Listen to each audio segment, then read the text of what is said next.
आपका ये है क्लास 10th का एनटीएससी मेजर टेस्ट 2, जो कि 7 तारीख को अभी 2 दिन पहले आपको हुआ था। देखिए question number 1, which of the following statements is correct. Correct कौन सी स्टेटमेंट है ये आपको देखना है इसमें।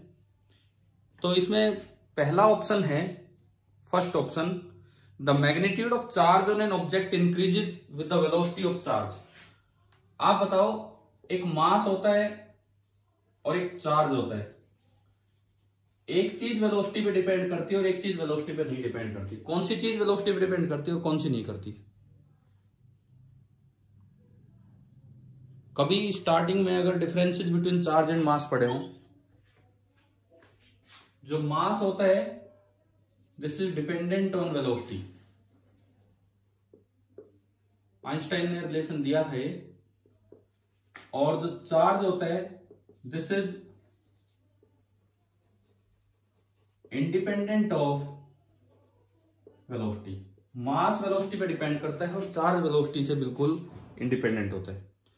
तो पहला ऑप्शन कहता है कि चार्ज इंक्रीज होगा वेलोसिटी इंक्रीज होने से, तो फर्स्ट ऑप्शन तो गलत हो गया। Second, the charge gain by a neutral body from a charge body due to conduction. मान लो ये चार्ज बॉडी है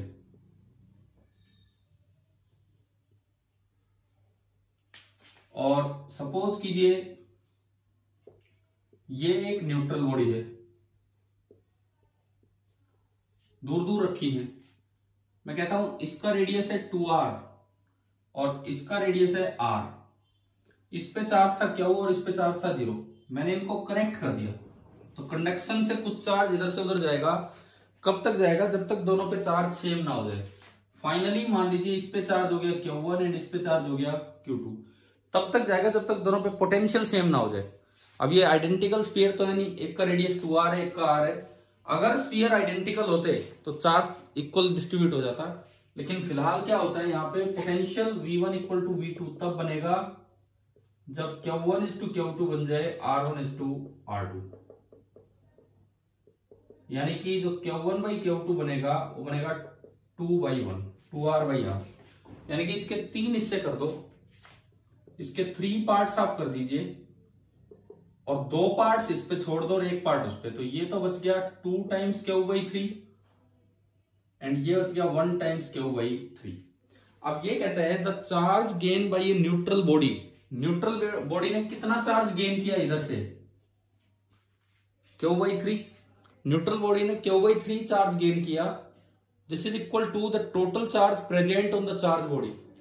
चार्ज बॉडी पे कितना चार्ज प्रेजेंट था? Q था। क्या पूरा का पूरा उसने गेन कर लिया है क्या उधर? अगर आप दो चीजों को ऐसे कनेक्ट करते हो तो क्या सारा का सारा चार्ज एक से दूसरे पे चला जाएगा? बोलो, क्या ऐसा कभी हो सकता है? ये बताओ मुझे। देखो पेपर ढंग से डिस्कस कर रहे पूरा एक एक पार्ट। क्या ऐसा कभी पॉसिबल है कि पूरा इधर से उधर चला जाए?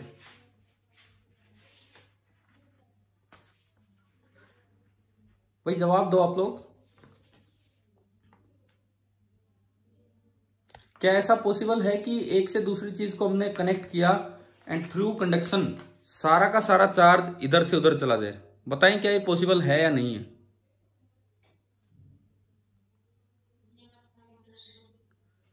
अरे जवाब दीजिए कुछ तो। बिल्कुल बिल्कुल पॉसिबल है। कब पॉसिबल होगा? सुने, अगर दोनों कंसेंट्रिक स्फीयर होते और अंदर वाले पे चार्ज 2q होता और बाहर वाले पे 0। अब अगर आप कनेक्ट करोगे तो सारा का सारा चार्ज आउटर सरफेस पे आ जाना है। ये ध्यान रखना, हमेशा ऐसा नहीं होगा। ये जो बी ऑप्शन है ये हमेशा सही नहीं है, लेकिन कभी कभार सही है। कब सही है? जब ये दोनों कंसेंट्रिक हो तो अंदर वाला सारा चार्ज बाहर आ जाएगा। अगर ऐसी कोई सिचुएशन होती तो बी सही होता, लेकिन हमेशा सही नहीं है। C option, the number of charge particle in an isolated system may or may not be constant. Number of charge particle in an isolated system may or may not be constant. एक isolated system है, बाहर से कोई charge का आदान प्रदान नहीं हो रहा है। आप बताओ, पहली स्टेटमेंट में कहता हूं इस आइसोलेटेड सिस्टम का टोटल चार्ज कांस्टेंट रहेगा, सही है कि नहीं? बताइए, इस आइसोलेटेड सिस्टम का टोटल चार्ज, अरे बंद करो यार अपना। एक आइसोलेटेड सिस्टम का टोटल चार्ज कांस्टेंट रहेगा, ये सही है कि नहीं बताएं? सही है सर। लेकिन ये स्टेटमेंट है total number of charge particle, ये सही है कि नहीं? मान लो इसके अंदर होता क्या है, देखिए 5 कूलम चार्ज है तो 5 कूलम ही रहेगा टोटल, लेकिन ऐसा हो सकता है कि कुछ चेंज होके 6 कूलम और -1 कूलम हो गया हो।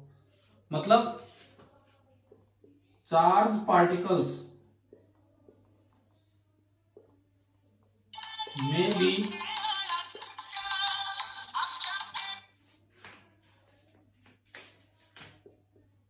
produced or destroyed in an isolated system। ऐसा हो सकता है कि एक आइसोलेटेड सिस्टम के अंदर चार्ज पार्टिकल प्रोड्यूस हो रहे हो या डिस्ट्रॉय हो रहे हो, परंतु इक्वल एंड अपोजिट पेयर में होते हैं, जिससे क्या होता है टोटल चार्ज तो कांस्टेंट रहता है, लेकिन number of charge particle constant रह पाना ये कोई जरूरी नहीं होता है। तो इसीलिए तीसरा ऑप्शन सही है कि it may or may not be constant. अच्छा, चौथा ऑप्शन सुने, two unlike point charges placed in vacuum will always attract. तो अनलाइक पॉइंट चार्ज है, पॉइंट चार्ज है, एक प्लस एक माइनस, तो ये तो हमेशा अट्रैक्ट करेंगे, ठीक है। But two large like charge bodies placed in vacuum will always repel. ये कह रहे हैं लेकिन दो बड़े पॉइंट नहीं, दो बड़े लाइक चार्ज हैं, तो क्या वो हमेशा रिपेल करेंगे? बताओ इसमें। देखिए क्या है, दो बड़े चार्जेस हैं, और अब हम इसमें देखते हैं कि ये एक दूसरे को रिपेल करेंगे। लाइक चार्ज है, मान लो ये +1 है, +1000 है, और ये 1 कूलम है। लाइक चार्ज है, दोनों पॉजिटिव है, लेकिन ये 1000 का मैग्नीट्यूड इतना ज्यादा है कि ये बहुत स्ट्रॉन्ग नेगेटिव इधर अट्रैक्ट कर लेगा। सपोज इस 1000 ने -1000 कूलम इधर अट्रैक्ट कर लिया, अब उधर +1000 नहीं होगा, ये +1 है, +1 होने के लिए उधर 1001 कूलम हो जाएगा, 1001 कूलम, ताकि टोटल चार्ज 1 कूलम रहे। अब देखो इसके पास नेगेटिव बहुत ज्यादा आ गया, तो नेट फोर्स अट्रैक्टिव हो जाएगा, ना कि रिपल्सिव। तो ये होता क्या है कि लाइक चार्जेस रिपेल, ये बात ठीक है, like charges repel, but if the difference in magnitudes of both the charges, or if the difference in magnitudes of both the charges are is large, वो काफी ज्यादा है, then they may attract due to induction.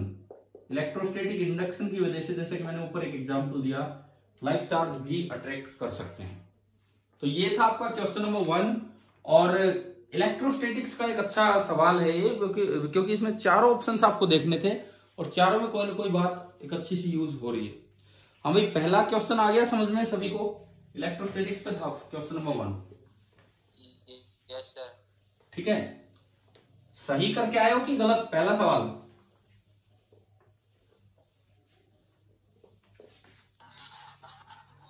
कितने बच्चे कौन कौन सही करके आए? फर्स्ट,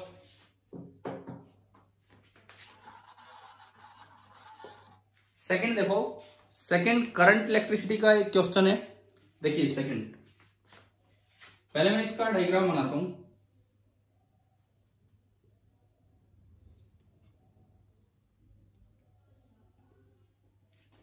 ये E, R और ये भी ER। ये एक स्ट्रेट वायर जुड़ी हुई है, अगेन ई आर, और ये दूसरा ऐसे लगा हुआ है E/2 एंड आर।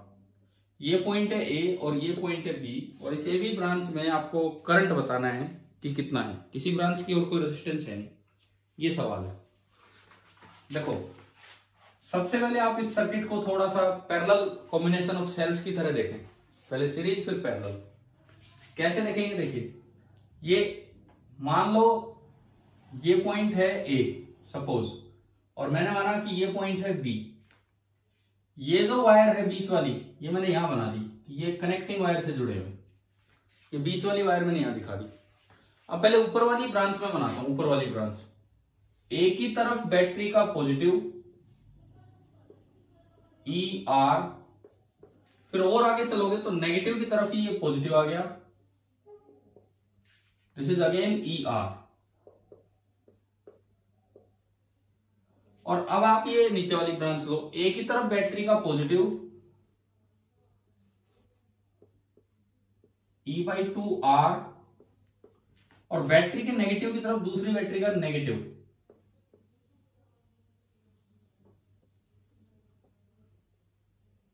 यहां पे ये पॉजिटिव फिर ये नेगेटिव, और ये बन गया।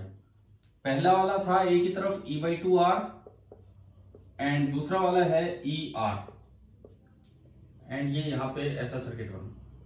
आप बताओ क्या इससे आपको ये बनाना आ गया है? बताइए समझ में आया कि नहीं आया? हाँ भाई क्लियर है सभी को? ये इससे ठीक है। अब ये देखो ये दोनों सीरीज और सेम पोलैरिटी है तो जुड़ जाएंगे, ई इक्विवेलेंट हो जाएगा सम ई और ई का 2e, और आर इक्विवेलेंट हो जाएगा 2r। इन दोनों की अपोजिट पोलैरिटी है, ये इधर करंट भेजना चाह रहे हो, वो उधर करंट भेजना चाह रहा है, और वो बड़ा ईएमएफ है तो बड़े में से छोटा घटा दो, तो उसकी तरह तो इसकी डायग्राम होगा ये डायरेक्शन E - E/2 होगा E/2 and this is 2r, और नीचे ये बैटरी कनेक्टेड है सीरीज। अब बताओ ये अरेंजमेंट आया समझ में? सीरीज कॉम्बिनेशन हमने कैसे यूज किया, ठीक है। उसके बाद 2E 2R और ये दोनों बैटरी पैरेलल में है। पैरेलल में अगर आपको याद हो E इक्विवेलेंट का फॉर्मूला होता था एक बड़ा सा फॉर्मूला,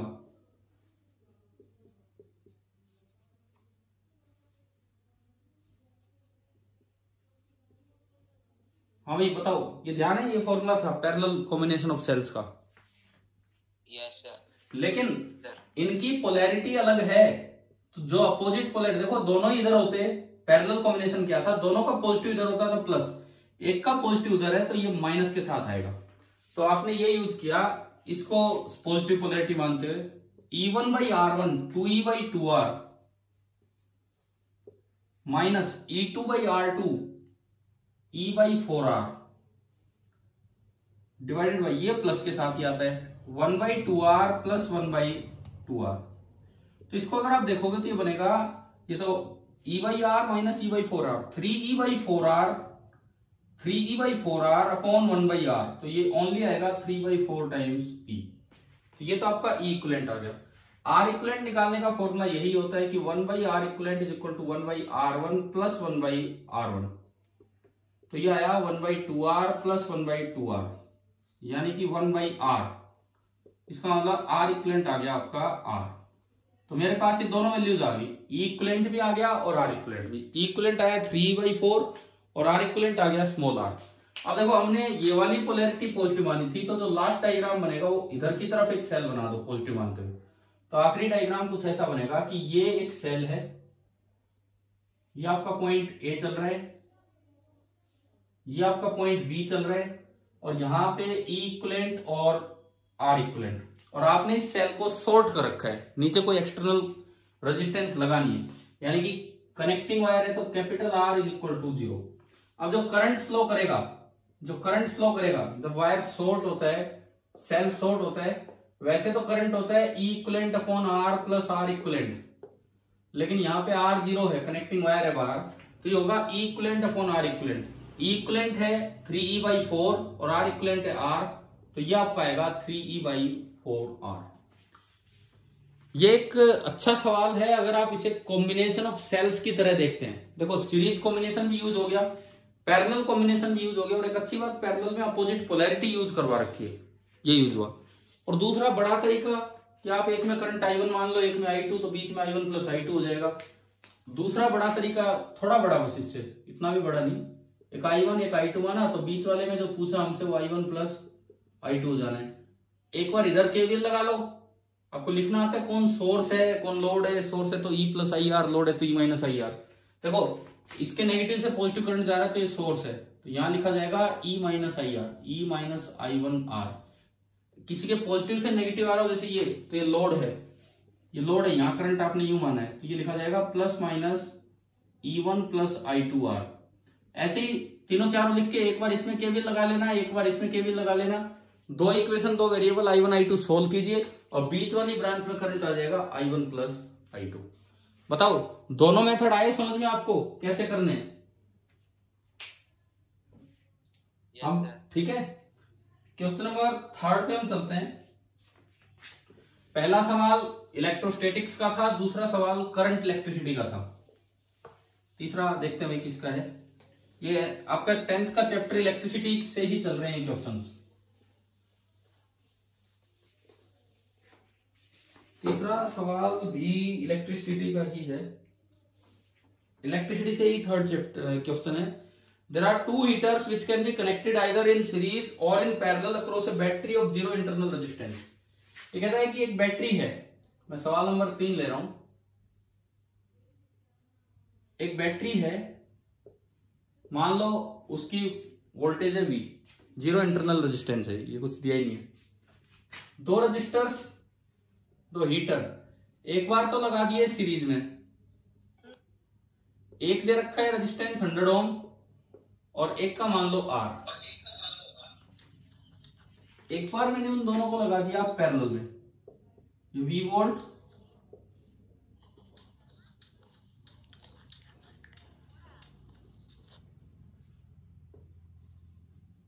एक बार हमने इसको पैरेलल में कनेक्ट किया, एक 100 ओम एंड एक R। अच्छा फिर इसमें बोला है कि जो हीट डेवलप हो रही है पैरेलल कॉम्बिनेशन में वो 5 टाइम्स है सीरीज कॉम्बिनेशन, तो दूसरा रेजिस्टेंस आपको निकालना है। देखो किसी भी डेल्टा टी टाइम में जो हीट डेवलप्ड इन सीरीज होगी that is power in series into delta T, और जो हीट डेवलप्ड इन पैरेलल होगी that is power in parallel into delta T. ये है पावर का फॉर्मूला I2/R भी होता है, लेकिन जब दोनों में अप्लाइड वोल्टेज आपको दे रखी है कि वो V लेनी है, तो यहां तो जो पावर होगी that will be equal to V² R equivalent. Series में R इक्वलेंट कितना, R1 प्लस R2, तो एक 100 है और दूसरा R है, तो जो सीरीज में R इक्वलेंट होगा that will be equal to 100 plus R। Series में R इक्वलेंट होगा 100 plus R into delta T. ऐसे ही पैरेलल में जो पावर होगी दैट इज वोल्टेज V²/R, और R इक्वलेंट यहां होगा 100 into R upon 100 plus R, R1 R2 upon R1 plus R2 into कोई भी टाइम आपने लिया डेल्टा टी। अब क्वेश्चन में एक जानकारी दे रखी है कि जो पैरेलल में हीट प्रोड्यूस हुई है वो 5 टाइम्स है सीरीज की हीट से। पैरेलल में जो हीट प्रोड्यूस हुई है, heat produced in parallel, this is 5 times heat produced in series. तो आप जब इसको लिखोगे यहां पे V² upon 100R divided by 100 plus R into delta T is equal to 5 times series V² upon 100 plus R और into delta T. Delta T से delta T गया, V² से V², ये 100 प्लस R ऊपर चला जाएगा, तो ये आया 100 plus R upon 100 is equal to 5 upon 100 plus R। आपने क्रॉस मल्टीप्लाई किया तो इधर ये बन गया 100 प्लस R का स्क्वायर इज इक्वल टू 500। इसको खोल दिया ताकि क्वाड्रेटिक बने, 100 का स्क्वायर प्लस आर का स्क्वायर प्लस 200 इंटू आर, इधर ये 500 इंटू ये आर और है साथ में मल्टीप्लाई होगा जब ये 100 के साथ आर था ये, तो ये 500 इंटू आर है, this is equal to 500 into R. इसको मैं अगर एक क्वाड्रेटिक की तरह देखूं तो ये इक्वेशन बन रही है आर स्क्वायर प्लस 200 माइनस 500, तो minus 300 R plus 200 R minus 500 R and plus 100 square is equal to 0। ये आपकी इक्वेशन बनी। अब मुझे इससे ना आर कैलकुलेट करना है कि भाई आर कितना होगा। क्वाड्रेटिक इक्वेशन बन गई, तो जो क्वाड्रेटिक फॉर्मूला है वो आप लगा लीजिए, R is equal to minus B, तो minus B is plus 300 plus minus under root B square, तो माइनस 300 का स्क्वायर माइनस 4 इंटू ए 1 है इसका कोएफिशिएंट और सी 100 स्क्वायर डिवाइडेड बाई 2a, ये 2 300 प्लस माइनस, ये देखो ये माइनस तो हट जाएगा, ये 300 का स्क्वायर और 100 का स्क्वायर यहां, तो दोनों में से 100 स्क्वायर कॉमन लिया आपने और अंदर बचा 3 का स्क्वायर 9 माइनस 4 डिवाइडेड बाई 2, तो ये आ गया 300 प्लस माइनस ये 100 बाहर आएगा रूट से और रूट 5 डिवाइडेड बाई 2, दोनों में से 100 कॉमन आया बाई 2, 3 प्लस माइनस रूट 5, तो ये आ गया 50 इंटू 3 प्लस माइनस रूट 5। क्या यही आंसर दिया है क्या आपका? हाँ भाई, ये आपका आ गया ऑप्शन ए। क्या क्लियर हुआ तीसरा सवाल? Yes sir. देखो आपके पहले तीनों सवाल इलेक्ट्रिसिटी चैप्टर से हैं, जिसमें फर्स्ट इलेक्ट्रोस्टैटिक से है और बाकी दो करंट पे हैं, एक सिंपल सर्किट और एक हीटिंग इफेक्ट ऑफ करंट पे, लेकिन तीनों ही अच्छे सवाल दिए हैं ये। तो ये हो गया आपका क्वेश्चन नंबर 3। आगे बढ़ते हैं इसमें। अच्छा है ये पेपर, तो इतना भी सीधा पेपर नहीं है, सारे सवाल ठीक से ही दे रखे हैं, अच्छे दे रखे हैं। क्वेश्चन नंबर 3 हो गया। उसके बाद हम आते हैं क्वेश्चन नंबर 4 आपका हीट एंड थर्मोडायनेमिक्स पे। 4 है हीट एंड थर्मोडायनेमिक्स पे। इसमें मैं अभी आता हूं। क्या मैंने आपको 9th में हीट एंड थर्मो पढ़ाया था? थोड़ा बहुत कैलोरीमेट्री पढ़ाया होगा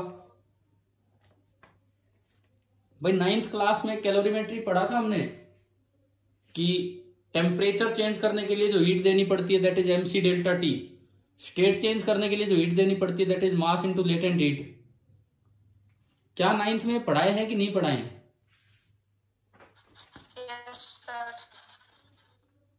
अगर इसमें आपको डाउट है तो फिर ये कॉन्सेप्ट ढंग से सीखना होगा। बाकी देख लो इधर क्या है। There is a heater with rated power 2.1 kilowatt. Power of a heater दे रखी है 2.1 किलोवाट, यानी कि 2100 वॉट ये पावर दे दी। We have 1.5 kg water. We have 1.5 kg water at 20 degree Celsius. एक पानी था, उसका मास है 1.5 kg और उसका इनिशियल टेम्परेचर जो दिया है हमें दैट इज 20 डिग्री सेल्सियस। ये उसका इनिशियल टेम्परेचर है। How much time in seconds does it take to just boil this water? Just boil, भाई बॉइल का क्या मतलब है? कितने डिग्री तक इसका टेम्परेचर पहुंचाना होगा बताओ। बॉइलिंग कहां स्टार्ट होती है? 100 डिग्री पे। 100 डिग्री, यानी कि आपको इसका टेम्परेचर बढ़ा के 100 करना है। क्या 100 टेम्परेचर होते ही ये स्टीम बन जाएगा? बताइए ना, 100 टेम्परेचर होते ही स्टीम बन जाएगा? No sir. नहीं, पहले तो 100 पे पहुंचेगा और फिर अगर सवाल में लेटेंट हीट और दी होती तो उसको स्टीम में कन्वर्ट। क्या क्वेश्चन में लेटेंट हीट का जिक्र किया गया है? नहीं किया है। तो जो एनर्जी रिक्वायर्ड होगी, अब तो फॉर्मूला बना देंगे m इंटू सी या s बोलो इंटू डेल्टा टी।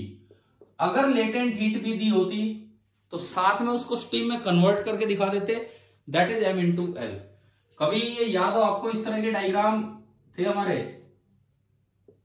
कि ये टेम्परेचर है, ये हीट रिक्वायर्ड है, यहां से आइस आया यहां तक, ये भी आइस एट 0, फिर ये बना आइस एट, ये वाटर एट 0, फिर ये वाटर एट 100 और फिर ये वाटर एट ना स्टीम एट 100।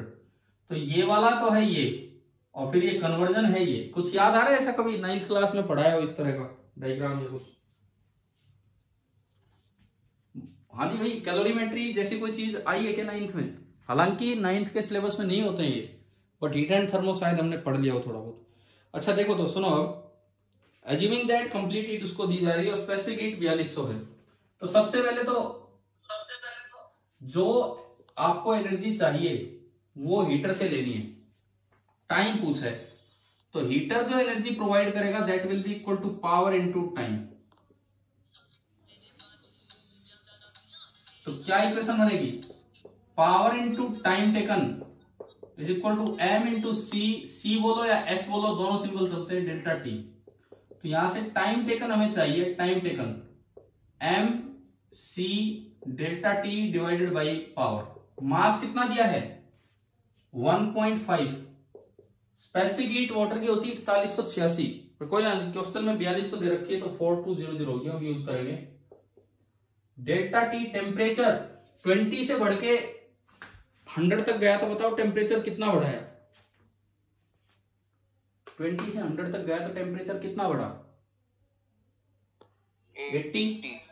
ठीक है, जितना डिग्री सेल्सियस में बढ़ता है उतना ही केल्विन में।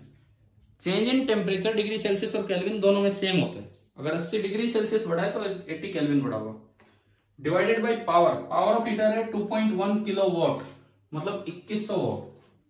ये इसकी पावर है। 2100 से 2 पे गया, 15 2 30, 8 3 24, 240 सेकेंड, 240 सेकेंड, ये इसका आ रहा है। चले भाई, ये थर्मो पे एक क्वेश्चन था, कैलोरीमेट्री पे, हीट एंड थर्मोडायनेमिक्स पे, उस पे था। क्वेश्चन नंबर 5, 5वें सवाल पे चलते हैं, वो देखते हैं हम।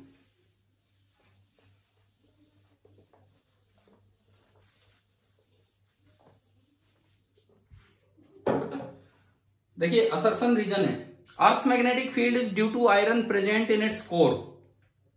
अर्थ के मैग्नेटिक फील्ड का कारण आज तक नहीं पता, अननोन है। One of the possible reason ये हो सकता है, लेकिन धरती के कोर में जो आयरन है वो मेल्ट हो चुका है, मोल्टन फॉर्म में है, और जब टेम्परेचर बहुत ज्यादा हो जाता है किसी चीज का तो मैग्नेटिज्म शो नहीं करता है, तो हो सकता है ये बात गलत हो। दूसरा लिखता है at a very low temperature, बहुत कम टेम्परेचर पे magnetic material loses it's property. ये बिल्कुल उल्टा लिख दिया इन्होंने। टेम्परेचर बढ़ाने से, हीटिंग एंड बीटिंग, हमने कभी नाम लिए हो, हीटिंग एंड बीटिंग, टेम्परेचर बढ़ाने से और पीटने से मैग्नेटिज्म कम होता है।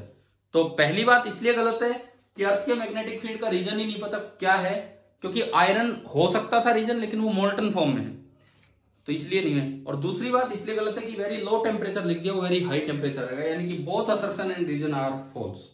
ठीक है। 6th बड़ा आसान, ये थोड़े से इजी क्वेश्चन आने लगे यहाँ। 6th, non uniform magnetic field दिखा दिया, एक चार्ज पार्टिकल को प्रोजेक्ट किया ए से सी की तरफ, तो पूछा है मैग्नीट्यूड ऑफ वेलोसिटी कहां ज्यादा होगी कहां कम होगी। क्या हमने कभी एक बात पढ़ी है कि work done by a magnetic force is always 0? हाँ जी बोलो, work done by a magnetic force is always 0, बताओ जल्दी जल्दी बोलो, थोड़ा टाइम कम है। या magnetic forces can never change the speed of a particle because magnetic force की डायरेक्शन हमेशा वेलोसिटी के परपेंडिकुलर होती है, it can only change the direction.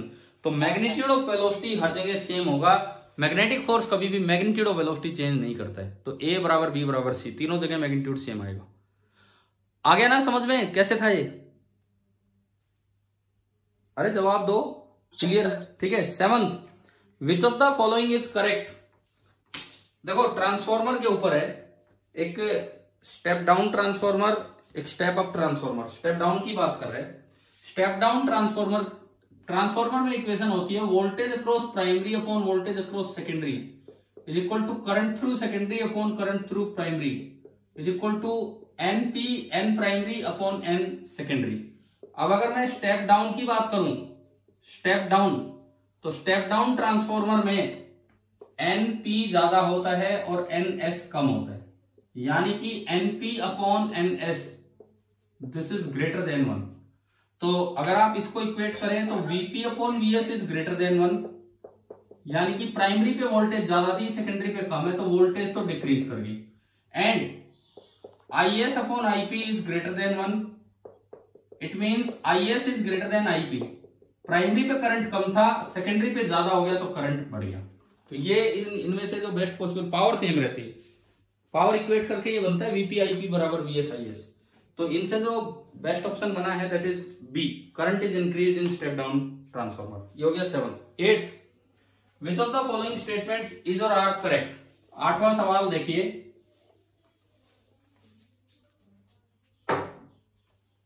Area under velocity time graph gives displacement. बिल्कुल सही है, हम डिस्प्लेसमेंट या चेंज इन पोजीशन ऐसे निकालते थे area under velocity time graph से। Second, area under acceleration time graph is velocity. इसमें गलती इतनी सी है कि area under acceleration time graph gives change in velocity, वो वेलोसिटी देता है। अब ये कंफ्यूजिंग सा ऑप्शन है, ये कंफ्यूजिंग का ऑप्शन है। कोई बच्चा सोच जाएगा हाँ भाई उसके नीचे का एरिया वेलोसिटी देता है, परंतु असल में वेलोसिटी नहीं, वो चेंज इन वेलोसिटी देता है। अब पता नहीं मुझे तो कि आपके उसमें सही किया है कि नहीं किया है। अगर चेंज इन वेलोसिटी होती तो ये लाइन बिल्कुल सही थी, अब भी हो सकता है कोई बच्चा सोच के चला गया। तीसरा, direction of change in velocity is the direction of final velocity. No, direction of change in velocity is the direction of final velocity vector minus initial velocity vector. Direction of change in velocity का मतलब है final minus initial, तो उस vector की जो velocity आएगी वो आएगी, ना कि केवल फाइनल की। अब मुझे ये बताओ इसमें आंसर क्या दिया है। अच्छा 1 और 2 तो कोई ऑप्शन है ही नहीं, 1 और 2 तो कोई ऑप्शन ही नहीं है, तो ये कंफ्यूजन ही नहीं है। देखो 3 100% गलत है, 3 100% गलत है, और बी सी और डी तीनों में 3 दे रखा था, तो ऑप्शन बचा ही कौन सा है, ओनली एंड ओनली 1। कंफ्यूजन तब होता है जब कहीं 1 और 2 भी मिलता, फिर उसमें बच्चा सोच जाता है यार ये चेंज इन वेलोसिटी लिखना चाहिए कि खाली वेलोसिटी इस तरह से। चलिए आपका हो गया question number 8। 9th, a man is at rest at a distance x from A train. देखो ये कोई ट्रेन है और ये दूरी है x, इस तरह से। The train starts to move with constant acceleration a। Train की इनिशियल स्पीड है 0, काइनेमेटिक्स का सवाल, और इसकी एक्सेलरेशन है a। If the man wants to catch the train he run at a constant speed v। आदमी ने भागना स्टार्ट किया कांस्टेंट स्पीड v से, और ट्रेन ने एक्सेलरेट करना स्टार्ट कर दिया। मिनिमम स्पीड क्या हो आदमी की ताकि वो इसे कैच कर पाए।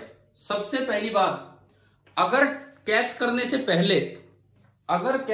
पहले ट्रेन की स्पीड बढ़ते बढ़ते v से ज्यादा होगी तो ये कैच नहीं कर सकता, क्योंकि उसके बाद तो ट्रेन तेज हो जाएगी। यानी कि इसको कैच करना होगा कितने टाइम में, जब तक ट्रेन की स्पीड v होती। तो पहले तो टाइम निकाल लो कि ट्रेन की स्पीड v कब होगी। v is equal to u plus a t. Train का u है 0, तो ट्रेन का जो t आया v is equal to u plus a t. Train का v है 0, तो ट्रेन का जो t आया that comes out to be v by u। जो t आया that comes out to be v by a, sorry, मतलब इतनी देर में कैच करना ही करना होगा, इतनी देर में कैच करना ही करना होगा। अब ये निकालो इतनी देर में ट्रेन कहां पहुंच ली। ये ट्रेन ने जो डिस्टेंस कवर किया that is ut plus half A T square, इतने टाइम में। तो ut तो 0, हाफ इंटू ए दे रखा है, और t v बाई ए का स्क्वायर, तो ये आया v square by 2a। Train ने तो इतनी डिस्टेंस कवर की, आदमी कांस्टेंट स्पीड से भाग रहा है, तो जो आदमी डिस्टेंस कवर करेगा that is v into T, constant speed से, तो v स्क्वायर बाई ए हो गया, t की जगह ये रखा। तो अब बस इक्वेशन दिख रही है, जो डिस्टेंस ट्रेन ने कवर किया plus x is equal to man का डिस्टेंस। तो इक्वेशन बनी v square by a is equal to x plus v square by 2a। ये इधर घटने को आएगा तो ये बनेगा v square by 2a is equal to x, and यहां से v स्क्वायर आ गया 2ax, और जो मेरा v आया that is under root of 2ax। ये आपका काइनेमेटिक्स का ये भी एक अच्छा सवाल है, क्वेश्चन नंबर 9th। अच्छा इसके बाद है क्वेश्चन नंबर 10th, 11, 12, 13, 4 हो रहेंगे, टाइम कम है, फटाफट देखते हैं।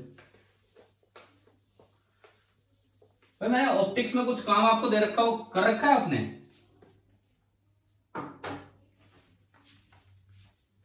नहीं कर रखा है तो पिछला वीडियो लेक्चर देख के एक बार वो काम जरूर कर देना अगली क्लास से पहले। 10th सुनो, an object of mass m is kept on a smooth incline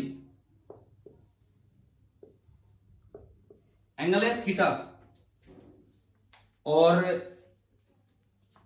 ये थीटा दिया है sine inverse of 1/L। You can say sine theta आपका है 1/L, यानी कि अगर ये लेंथ L है, 1 है, 1/L का मतलब है अगर ये लेंथ 1 है तो ये लेंथ L है, तो पाइथागोरस से ये लेंथ बनेगी √L² - 1। तो सबसे पहली बात, अगर साइन थीटा इतना आ गया तो टेन थीटा कितना होगा इस ट्राइंगल से, परपेंडिकुलर अपॉन बेस 1/√L² - 1। पहली चीज ये एक डायरेक्ट रिजल्ट की तरह बच्चे याद रखते हैं कि अगर मैं इसको एक्सेलरेट कराऊं ए एक्सेलरेशन से, और वो एक्सेलरेशन होती है g tan थीटा, अगर आप एक्सेलरेशन दे g tan theta, then block will be at rest with respect to H. कैसे आया ये आप न्यूटन लॉ लगा के इक्वेशन बनाना, या मैं बना दूंगा, 11th वालों के लिए करवा रखा था ये, तो आपको भेज दूंगा किस तरह से। बाकी रिजल्ट भी याद रखें कि अगर आप एक्सेलरेशन देंगे g tan थीटा तो ब्लॉक गिर नहीं पाएगा, इसके रिस्पेक्ट में रेस्ट होगा, और tan थीटा ऐसे निकला तो आंसर आ गया g/√L² - 1। क्वेश्चन नंबर 11, इन्होंने केवल वर्क डन और स्पीड का ग्राफ पूछा है। तो work done is equal to change in kinetic energy, initially वो रेस्ट पे था और फाइनली वो चलने लग गया, तो W is equal to half mv², half m तो कांस्टेंट है, तो W is proportional to v², तो ग्राफ तो होगा पैराबोलिक, और क्योंकि v का स्क्वायर है तो v डबल करने पे, ये वर्क एनर्जी थ्योरम मैंने लगाई है, v डबल करने पे वर्क 4 गुना होगा, तो ये जो ग्राफ है ये वर्क की तरफ ज्यादा मुड़ेगा, v की बजाय ये वर्क की तरफ ज्यादा जाएगा, इस तरह से। क्वेश्चन नंबर 12, क्वेश्चन नंबर 12 देखिए,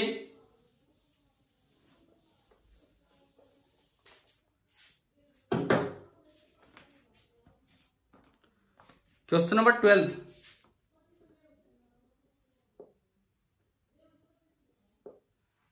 इसमें लिखता है कि let m1 be the mass of earth and r1 be the radius of earth, m2 be the mass of moon and r2 be its radius.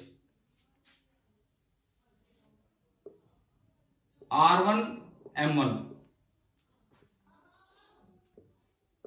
r2 m2। इसमें देखो, ये वैसे आपकी ये लास्ट मिनट करवाई है, देख लीजिए आप इधर, ये m1 r1 m2 r2, और इनके बीच की जो डिस्टेंस है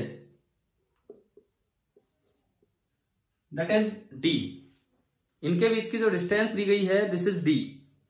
अब ये बोला है कि मिड पॉइंट से कितनी स्पीड हम दें, मिड पॉइंट से कितनी स्पीड हम दें कि ये इंफिनिटी पे चला जाए, एनर्जी कंजर्वेशन पे बेस्ड है। मिड पॉइंट से हम कितनी स्पीड दें इसको कि ये प्रोजेक्ट किया है तो ये इंफिनिटी पे पहुंच जाए, तो एनर्जी कंजर्वेशन लगाना है और कुछ नहीं। मान लो आपने v स्पीड दी, इंफिनिटी पे पहुंचने का मतलब है कि वहां एनर्जी जीरो हो जाएगी, ना तो काइनेटिक एनर्जी बचेगी ना पोटेंशियल, बस पहुंचा है जस्ट वहां पे।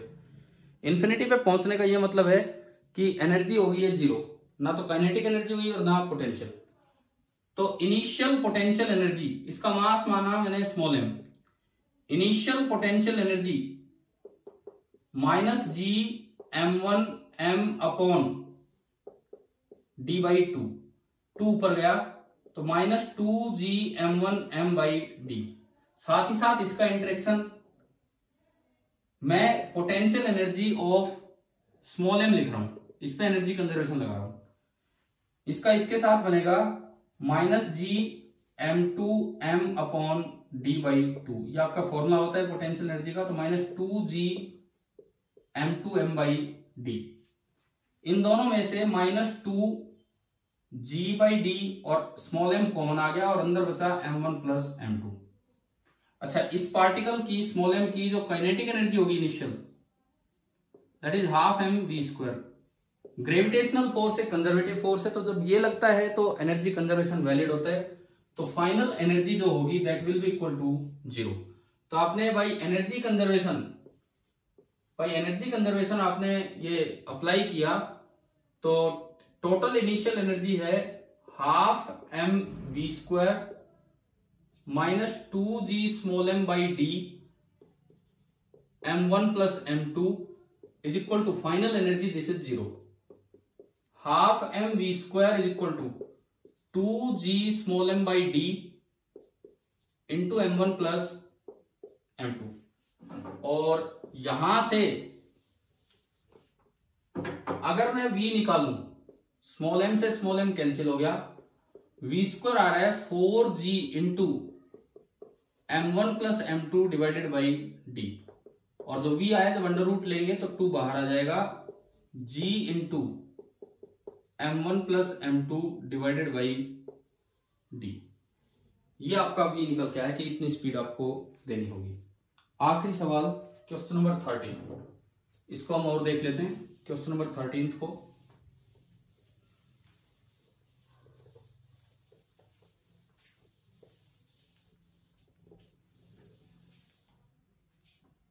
a man is holding a bucket containing water in one hand and a wooden black नहीं है block है in the other hand।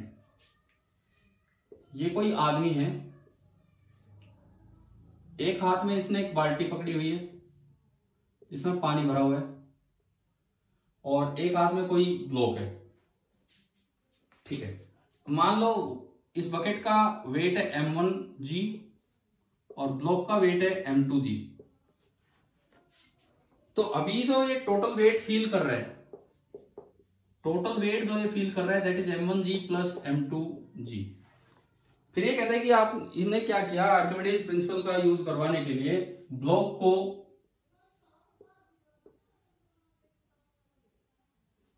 ये बाल्टी थी इसी में ब्लॉक डाल दिया, तो ब्लॉक का वेट कुछ कम हुआ होगा, डेफिनेटली कम हुआ होगा, उस पर बॉइंट फोर्स लग रहा है, लेकिन बदले में उतना ही ब्लॉक पे बॉइंट फोर्स ऊपर लगा, लेकिन उतना ही बॉइंट फोर्स बकेट पे नीचे लग गया। अगर आप इन दोनों का कॉम्बिनेशन मानते हो तो अब भी इसका वेट इसको एक हाथ में कितना नजर आएगा, m1 प्लस m2 इंटू जी। अगर कोई सोचे कि ब्लॉक का वेट कम हो गया, उस पर कुछ बॉइंट फोर्स लगा, तो इतना ही बकेट का वेट बढ़ गया, क्योंकि ब्लॉक पे बॉइंट फोर्स ऊपर लगा तो बकेट पे बॉइंट फोर्स नीचे लगा, तो it will be same as before. तो आंसर आ जाएगा सी। चलिए, ये आपका कंप्लीट पेपर डिस्कस हुआ है, आप ये देख लीजिए। ठीक है, थैंक यू।